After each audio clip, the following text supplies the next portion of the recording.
you're into more technical styles of music, like jazz fusion or progressive rock or progressive metal, you may have reached a point in a song where the groove seemingly changed speeds, but it was real smooth and sounded pretty cool. We could seamlessly jump to a faster or slower tempo and even change time signatures in the process by using a technique known as metric modulation. With pitched instruments, modulation refers to shifting the tonal center of music, but metric modulation refers to shifting the rhythmic center of music. We can navigate between different tempos using rhythmic pivot points. To demonstrate, I'm going to jam over this loop a bit more.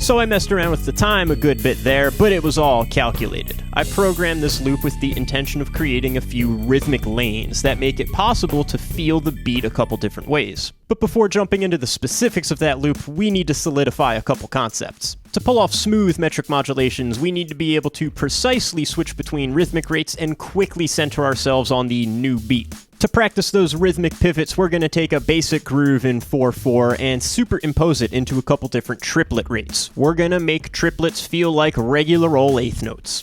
First, we'll plop this groove into eighth triplets. Now to get there, it's a bit of a journey, so we'll start by playing the beat normally.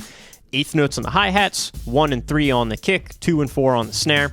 Then we'll switch to playing eighth triplets on the hi-hats while keeping the kick and snare the same. Then we'll switch the kick and snare so they align with every 2 strokes on the hi-hats instead of every 3. Essentially, the triplets from tempo A become eighth notes for tempo B. It should ultimately feel like you're just playing a measure of 6/4. Let's give it a shot.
When you feel good playing that beat superimposed into eighth triplets, try dropping into a halftime feel relative to the triplets. Now it'll take 2 measures before everything comes around again. In technical terms, we're taking that original basic beat and superimposing it into quarter note triplets, like this.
Hinging around those triplet rates, we can even switch to 3/4 or 6/8 just by grouping the triplets differently. Our rhythmic denominator is eighth note triplets. There are 12 triplets in one measure of 4/4.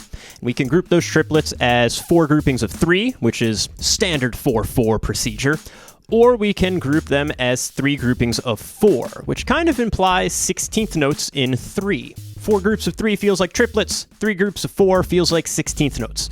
But it all works by pivoting around that underlying triplet rate. We're just changing the metric accent.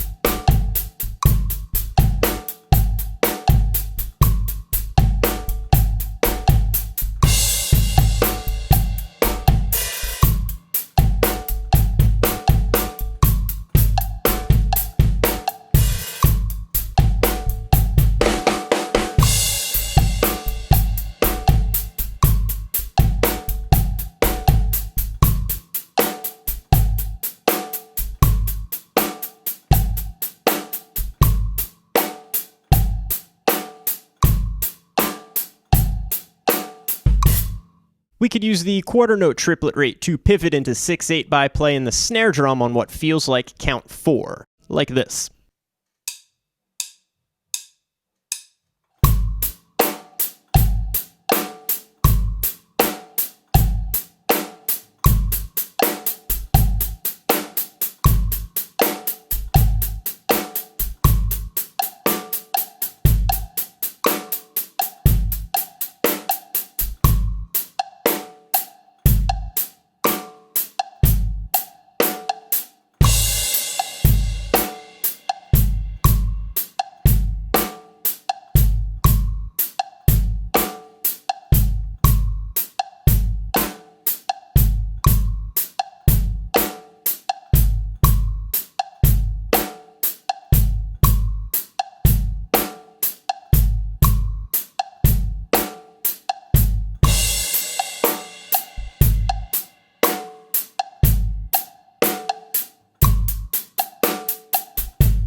Let's relate all this stuff back to that loop from before. So the bass line is playing steady quarter notes, and that shimmery synth is playing a rhythm based on quarter note triplets, but they're a little broken up. If you really focus on just the bass, you'll hear the loop as 2 measures of 4/4, but if you focus on just the synth, you'll hear the loop as 6/8. Neither feel is more correct than the other, but you could seamlessly switch between the two by pivoting around that underlying triplet rate. I'll play through all the groove superimpositions demonstrated before, but now over the loop.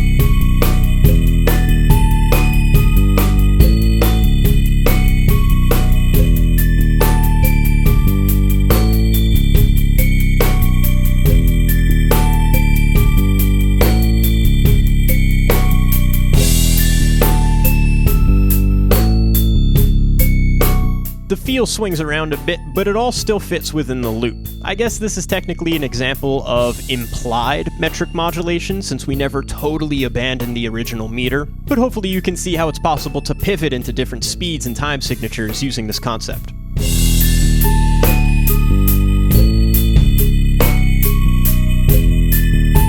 You could further explore this concept by pivoting around different rhythmic rates, so try experimenting by grouping 16th notes into 3s, or triplets into 5s, or quintuplets into 4s. You just gotta try to get weird with it. If you like what you saw in this video, check out my Patreon page. Your support grants you access to transcriptions for this video, as well as transcriptions for all my other lesson videos. And now, I also have loops available for my patrons, so that loop that I was playing along with is available for download as well.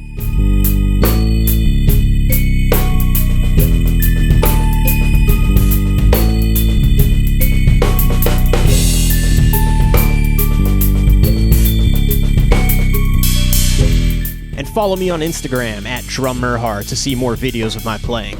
And follow me on Twitch at twitch.tv/drummerhar to come hang out with me live and get weird in real time. As always, thanks for watching and see you next time.